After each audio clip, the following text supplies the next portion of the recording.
Two tomato plants side by side. Same seed packet. Same planting day. Same row. One stands dark green and stout, already setting small fruit along the stem. A full hand taller than the other.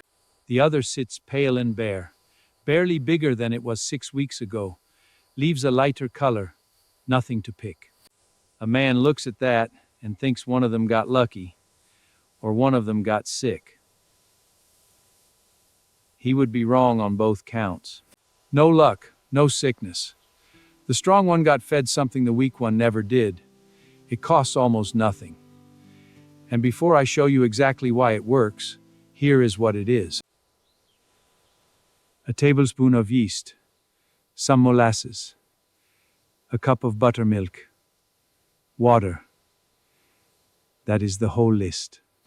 You stir it up in the evening and pour it on the ground around the plant. Not on the plant itself. On the ground. I am Eli Uter. I farm at small place we call Maple Creek Farm, and I have spent most of my life learning things the slow way.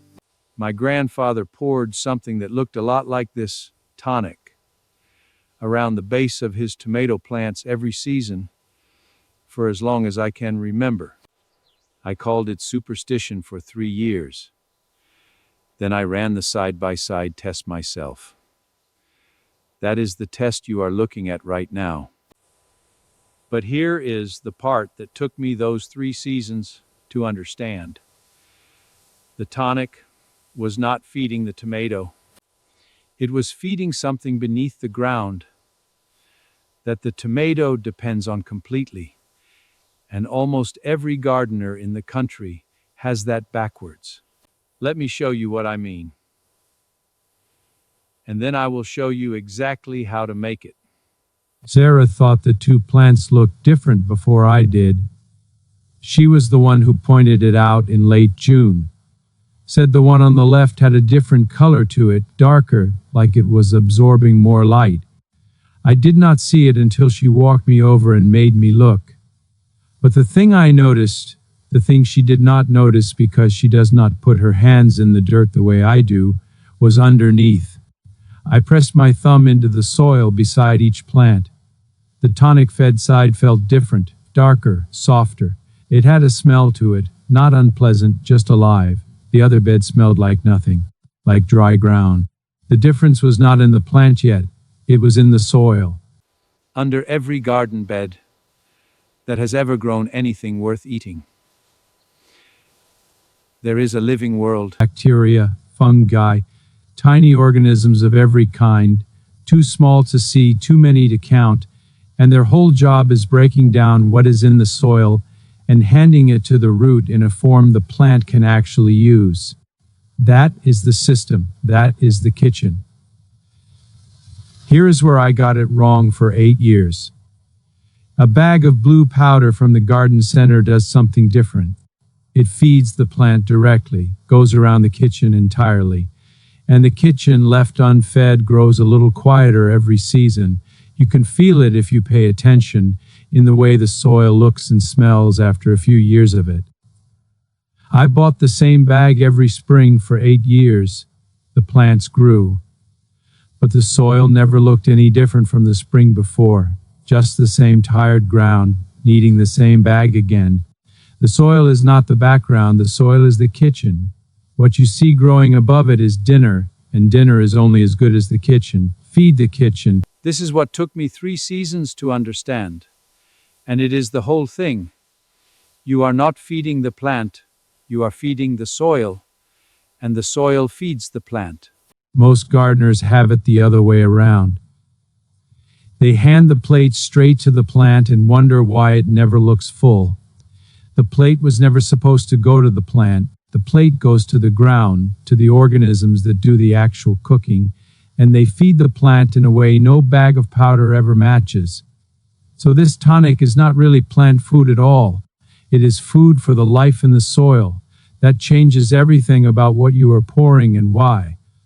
Before we get into exactly how it works, tell me in the comments what you are growing this year, and what your soil is like. Sandy, clay, or good dark loam. Because this tonic does different things depending on what kind of ground you are starting with, and I read every one of these. Let me tell you what each part of the tonic actually does,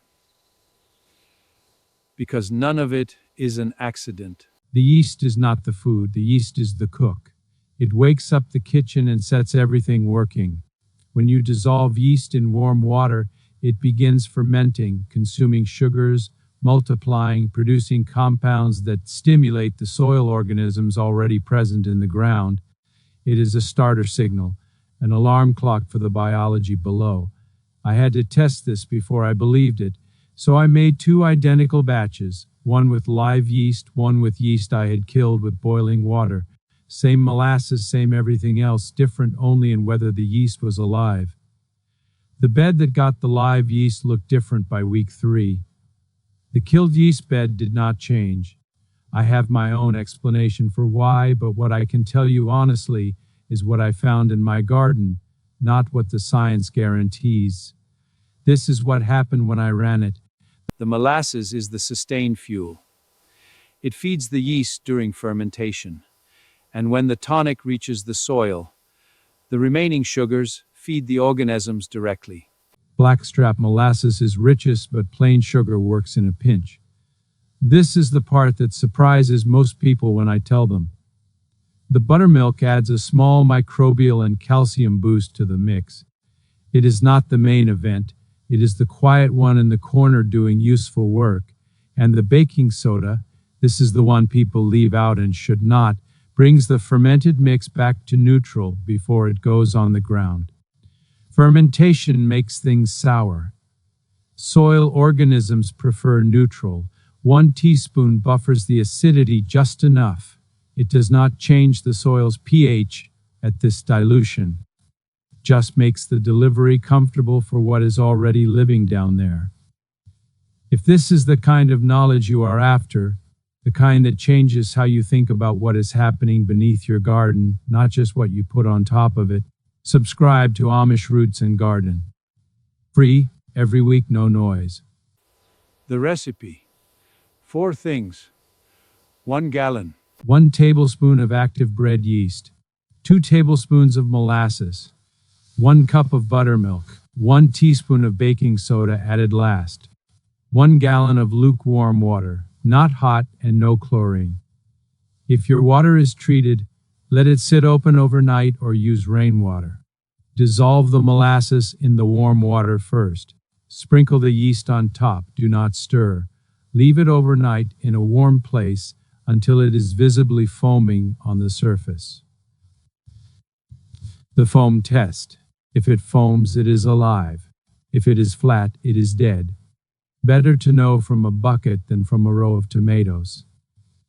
Once the yeast is foaming, stir in the buttermilk. Add the baking soda last. Stir gently. It will fizz briefly as it neutralizes the fermented acidity. Damp the ground first. Then pour the tonic in a ring 3 to 6 inches from the stem, over the feeding roots, never directly at the stem or on the leaves. Doses. Seedlings, a few drops each, twice weekly. Young pot plants, 1/4 cup. Established garden plants, up to 1 full cup once or twice weekly during the growing season. 4 things from the kitchen, 1 gallon, feed it to the ground. I want to show you the more convincing version of the same test. In the back corner of the garden, behind the barn, where the ground had been ignored for years, the soil was gray.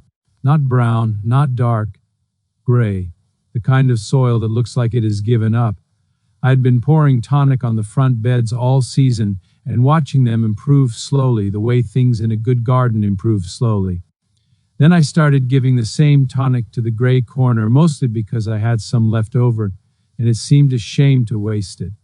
That corner responded faster than any bed in the garden. By week 3, it was visibly darker. The smell had changed. By the end of the season, the tomatoes in that corner were outperforming beds I had been tending carefully for years. I was not expecting that. The soil with the least biology to start with had the most to gain. The beds that were already alive and dark and soft, They improved a little. The one that had been ignored, that one showed the biggest change and showed it first. I have my own explanation for why, but I am sharing what I found, not what I can prove from a textbook. The emptiest kitchen responds fastest to food. The beds I had been ignoring were the first to show what this tonic can do when there is real work to be done. I will tell you honestly, I poured too much first time I understood this. The year I doubled the dose, the plants produced the finest leaf canopy I have Dark ever grown. green, thick, lush. Visitors to the garden said they had never seen tomato foliage that healthy. And the harvest was the worst of my life. Almost nothing to pick. All leaf, no fruit. The biology in soil is a community, not a machine. Flood it with too much food and the organisms compete, the balance shifts, and the plant puts everything into leaf growth instead of reproduction. The plant was not sick. The soil was overfed. Same result, nothing on the vine. The old measure is the right measure. A cup, not a bucket. Once or twice a week, not every day. Level tablespoons, not heaping. My grandfather's steady hand with the jar was not caution. It was precision. I will tell you honestly. What is something you have been tempted to use more of in the garden, thinking more would be better? Tell me below. Now, what this does not fix: compacted soil that needs physical amendment, clay so dense a fork will not go in. This tonic cannot break that. Chronic drainage problems where water sits and roots rot. This cannot drain a bed. A severe nutrient deficiency established over years of poor ground. This cannot restore in one season what took a decade to lose. What this does not fix, nothing in a jar will fix either. Some problems belong to the ground itself. Sarah keeps the garden watered on a steady schedule. The same amount, the same times of week. Rain or no rain, she checks the moisture and adjusts. She has been doing this longer than I have been running tonic experiments. And that steady moisture is what actually prevents the black spot at the bottom of a tomato. That sunken dark patch people call blossom end rot. It is a watering problem, not a calcium problem.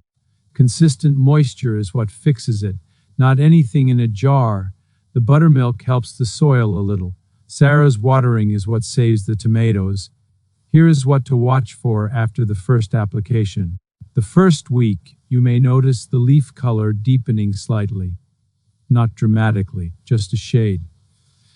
That is what I found when I looked carefully. More chlorophyll, a different kind of green. By week 2 or 3, the stems thicken. The plant stands differently. It looks sturdier without looking bigger. Then the flowers come. And flowers are the tomatoes coming. There's a quiet 3 to 4 weeks between the first application and the moment you see real change. The first time I did this, I almost gave up in that window. Nothing seemed different. I thought the grandfather was wrong after all. Week 4 is when it showed. If you are going to try this, give it the 4 weeks before you decide. Here is what I want you to try this week. Start with the foam test. Do not make the full gallon until the yeast shows you it is alive. Then damp the ground first. Then a ring around the plant, not on it. Write down what you see in 3 weeks. I have done this for 11 seasons. I know what you will find. The comparison is not visible anymore. Both beds have been getting the tonic since the test ended. The pale one caught up, not all the way. It lost 6 weeks. It will never get back. But close enough that you would not know, looking at the row now, which one started behind. A garden is not a thing you force. It is a thing you feed. Low down where the life is, and then stand back and let it do what it was made to do. My grandfather never bought a bag of plant food in his life. His tomatoes were the envy of the township, because he understood the secret was never in the plant. It was always in the ground beneath it. Feed the kitchen, let the kitchen cook. That is the only thing my grandfather did different from his neighbors, and his tomatoes were the ones people talked about. Subscribe to Amish Roots and Garden next time. Since we have been talking about feeding soil, I am going to show you how we make compost that never smells. Most compost piles turn sour and slimy and draw flies. The old people made sweet-smelling black earth from the same scraps. The difference is one thing the modern pile is missing. That is next. Tell me in the comments, are you trying the tonic this week? And if your grandfather or grandmother had a garden trick that nobody else in the family understood, write it down here. That is the kind of knowledge that disappears if nobody records it. I respond to every single one.